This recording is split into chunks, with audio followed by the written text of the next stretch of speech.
नमः ॐ विष्णुपादाय कृष्णप्रेष्ठाय भूतले श्रीमदे भक्तिवेदान्त स्वामिन् इति नामिने। नमस्ते सारस्वते देवे गौरवाणी प्रचारिणे निर्विशेषशून्यवादी पाश्चात्यदेशतारिणे। जय श्रीकृष्ण चैतन्य प्रभु नित्यानन्द श्री अद्वैत गदाधर श्रीवासादि गौरभक्तवृन्द। हरे कृष्ण कृष्ण कृष्ण हरे हरे, हरे राम राम राम हरे हरे। हरे कृष्ण कृष्ण कृष्ण हरे हरे, हरे राम राम राम हरे हरे।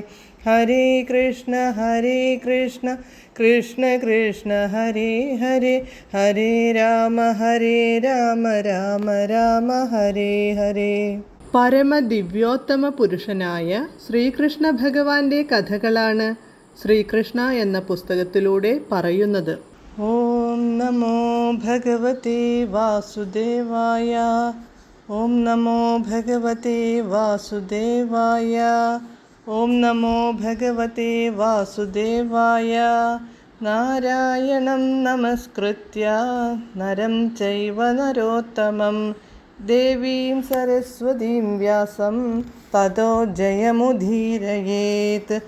നഷ്ടപ്രായേഷു ഭദ്രേഷു നിത്യം ഭാഗവത സേവയാ ഭഗവത്യുത്തമശ്ലോകേ ഭക്തിർഭവതി നഷ്ടികി. അധ്യായം 38.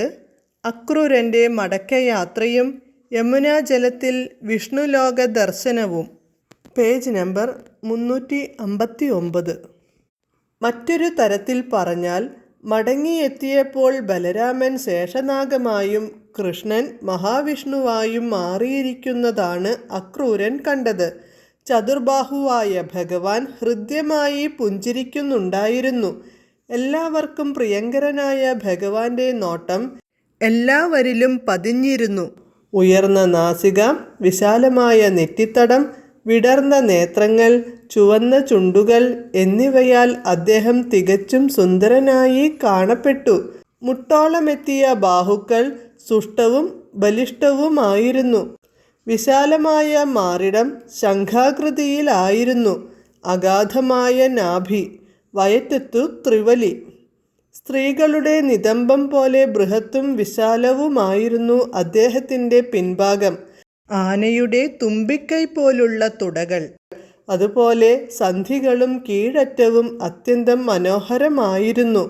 പ്രഭാതരംഗിതമായ നഖങ്ങൾ, താമരയിതൾ പോലെ അഭിരാമമായ കാൽവിരലുകൾ, അമൂല്യരത്നങ്ങളാൽ അലങ്കൃതമായ കിരീടം, അരയിൽ സുന്ദരമായ പൊന്നരഞ്ഞാണം, വിശാലമായ മാറിൽ യജ്ഞോപവീതം, പൂണൂൽ, കൈത്തണ്ടയിൽ വളകൾ, കൈമുട്ടുകളുടെ മേൽഭാഗത്ത് തോൾവളകൾ, കാലിൽ പൊൻചിലമ്പ്, താമരപ്പൂ പോലുള്ള കൈത്തലം, വെട്ടിത്തിളങ്ങുന്ന സൗന്ദര്യം, ശംഖചക്രഗദ പത്മങ്ങൾ ധരിച്ച് ചതുർബാഹുവായി വനമാല ചാർത്തി, മാറിൽ സവിശേഷമായ വിഷ്ണു ചിഹ്നങ്ങൾ കൊണ്ട് ഇരട്ടിച്ച അംഗലാവണ്യത്തോടെ അദ്ദേഹം കാണപ്പെട്ടു. എന്തിനേറെ, എല്ലാ തരത്തിലും അദ്ദേഹം കാണാൻ സുന്ദരനായിരുന്നു. സനകൻ, സനാതനൻ, സനന്ദൻ, സനത്കുമാരൻ എന്നീ 4 കുമാരന്മാരും സുനന്ദൻ, നന്ദൻ എന്നീ സഹചാരികളും ബ്രഹ്മാവ്, ശിവൻ എന്നീ ദേവന്മാരും അദ്ദേഹത്തിൻ്റെ ചുറ്റും നിന്നിരുന്നു. നിർമ്മലമായ ഹൃദയത്തോടെ പരിശുദ്ധമായ വാക്കുകളാൽ ജ്ഞാനികളായ 9 മഹർഷിമാരും പ്രഹ്ലാദൻ, നാരദൻ തുടങ്ങിയ ഭക്തന്മാരും അദ്ദേഹത്തെ സ്തുതിച്ചുകൊണ്ടു ചുറ്റും വണങ്ങി നിൽക്കുന്നുണ്ടായിരുന്നു.